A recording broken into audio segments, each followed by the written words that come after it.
Hey everybody, today I'm going to be talking about the new Joker news for the sequel to the Joaquin Phoenix Joker and some of the developments we've heard. But of course, before we get into that, I will plug my website as always. It is deepfocuslens.com. I am an artist, I do commission portraits, and I also sell prints of my work. If that is something that you're interested in, you can always go to the website below. If you have a question about a commission or a print, you can always email me as well. My email is in the description box below. So let's talk about the second Joker film, just because I thought it was very unexpected and very interesting, and I don't know, I have a few opinions on it. But in terms of speculation, it seems that they might be making a musical out of the second film, which yeah, I'm ready. I'm a huge fan of this idea, and of course, if you are a regular viewer, I'm sure that's no shock to you at all, because yeah, I mean, that's just right up my alley. I think that musicals are deeply underrated in the modern day. They were very popular at a certain point, but I really think that people don't realize just how cinematic they can be. Now, of course, I wasn't a fan of the original Joker film from 2019, infamously, but one thing that I did really like about the original Joker film is the dancing from Joaquin Phoenix, just because, I don't know, it had such a thrilling, very complicated feeling to it, and I like that they really gave each sequence a lot of attention and really allowed him to revel in it, really observe him in a way that you know, it feels like you're really marinating in the experience, and you don't see that a lot today. The image of just this very strange kind of technicolor figure that is this clown, like dancing on these steps in the way that he does, and very interesting movements, but everything is just so dark and gray around him, and I don't know, I just think elements like that are very cinematic and really, really special. And with a character like Joker, suspension of disbelief is a big thing.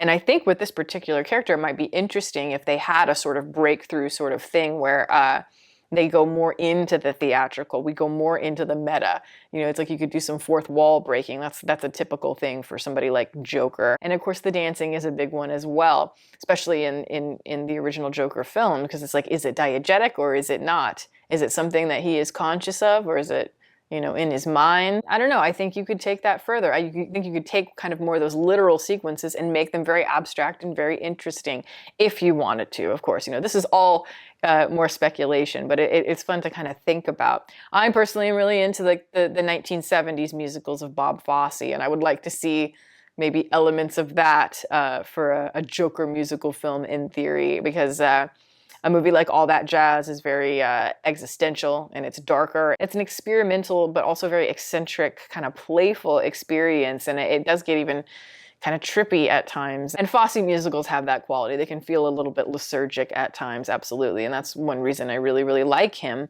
But I would like to see some originality, absolutely, just because that was one of my big complaints about Joker, the original film. That's a film that was also trying to mirror a type of neo-noir from the 1970s that you see from somebody like Martin Scorsese, and I did feel like it felt a little bit too measured and too monotonous when it comes to a lot of the story beats and the character arcs compared to the pieces that it is influenced by. Again, you know, more kind of Scorsese type pieces. But the way they left the film, at least as far as I recall, it felt like they could move it into a direction where we could be a little bit more artistically free, where the suspension of disbelief maybe isn't as important, just because, yeah, the Joker does have that big arc at the very end of the film. He has that big self-actualization where he fully plummets into full darkness. I don't know if he's a character that needs the same kind of sympathy from the audience that he might have in the original film. And so how can we show him in this new state, in this self-actualized state, in a unique way that maybe we haven't seen before from a superhero film? Well, I think this is a really great angle. So that is one aspect of it. And then, of course, the other one is that Lady Gaga is in talks to play Harley Quinn. And that's another thing that I really wasn't expecting, but I don't know, I kind of had a good feeling about it, or I do have a kind of intrigued sort of feeling. But it was also one of those things where I was like, dang, why didn't I think about that? Because when you say it, it's like, yeah, Gaga really does kind of have the quality of Harley Quinn, and she absolutely has that spirit, I think, just naturally in her personality. I've always seen Gaga as more, obviously I don't know her, but just from my observances, she seems more of a sensory type of person, and a very impulsive person that maybe relies a lot on her feelings and on her heart through her expression, of course, her artistic expression. She just comes off as very rambunctious and certainly a girl who knows what she wants, a diva of sorts, all things that I can see facets of Harley Quinn. But obviously she's a very physical performer and all of that. She's not afraid to take risks and, she's quirky and she's funny. Those elements, I think, would also be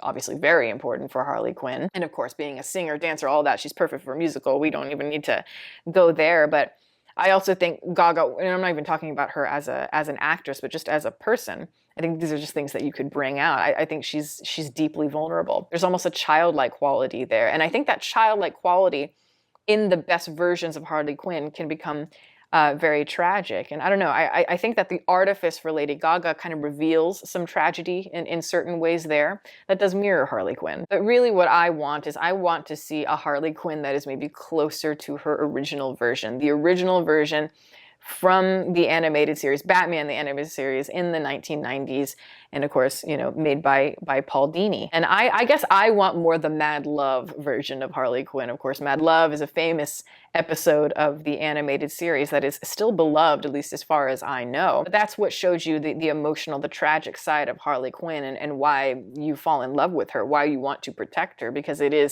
it's an abusive relationship story, but it is also her origin story. And it's a really sad episode. One, I don't think you could get away with writing today, especially for kids. But I think if you are a fan of Batman, especially if you're a fan of Harley Quinn, this is a must-see episode. When Paul Dini was creating the character Harley Quinn initially, he had this whole idea of who she would be. He saw her more as like a Lucille Ball type, which I thought, oh, that's fantastic. Like a Lucille Ball who can do all kinds of acrobatics and can fight. I honestly can see, just hypothetically, I could see like a 1930s pre-code era actress playing Harley Quinn wonderfully. I could see like Joan Blondell playing her. I could see even Ginger Rogers, I think, could add a little bit of spunk to her. I say pre-code because ladies were able to be more delicate and feminine, and they were also allowed to be broken down in kind of dark ways, but also their power often really burns bright.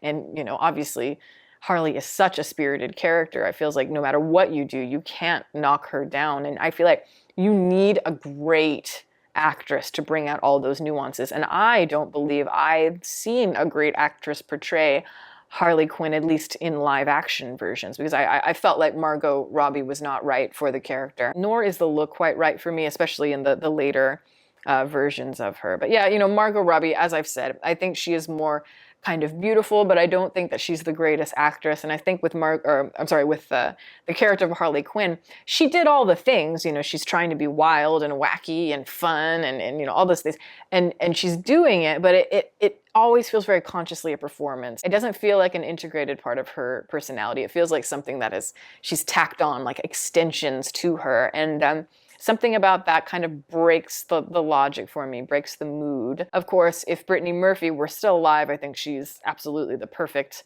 Harley Quinn. Someone had said that at a certain point, and I can't get it out of my mind. The brightness, I think, to her personality and the inherent humor, and it's not put on, and I think she naturally had that vulnerability and that magnetism in a way that was more effortless. I know I'm in the minority here, but Lady Gaga has yet to really impress me as an actress. Not saying she's not talented. I think she absolutely is talented in that area, but she just hasn't really knocked me over yet. I know a lot of people were really struck by her in A Star is Born, and to me, she was fine, but I didn't think that she was really doing something special. I think it was more just, oh, it's Lady Gaga. And in House of Gucci, she's fun in that role. Like, she's interesting to watch for sure, but to say that that's a performance that one could look at with any sort of merit, I think that's a little bit ridiculous. But yeah, I don't know. I can see her working here, again, if the writing is right, if it's a good vehicle. My problem in Joker, though, one of the big problems I had, was that this character that is this Joker, he's so sad, he's so lonely, he's a very empathetic character, he's also a very pathetic character, and it's like, I know he has this big self-actualization at the end of the film, but I still don't feel like he's somebody that can cross over into becoming this great dominant villain that the Joker is known to be. Somebody that is a domineering mastermind that, represents pure anarchy.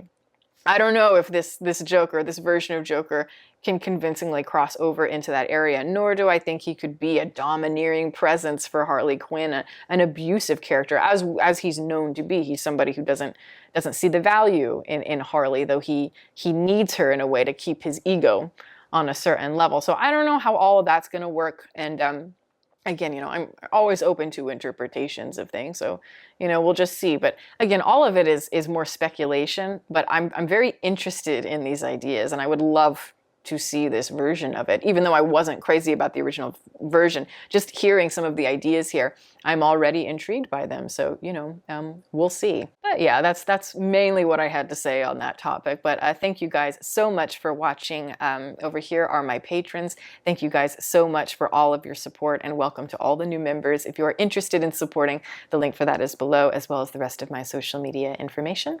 You can watch more videos here, and you can subscribe if you'd like. Catch you next time.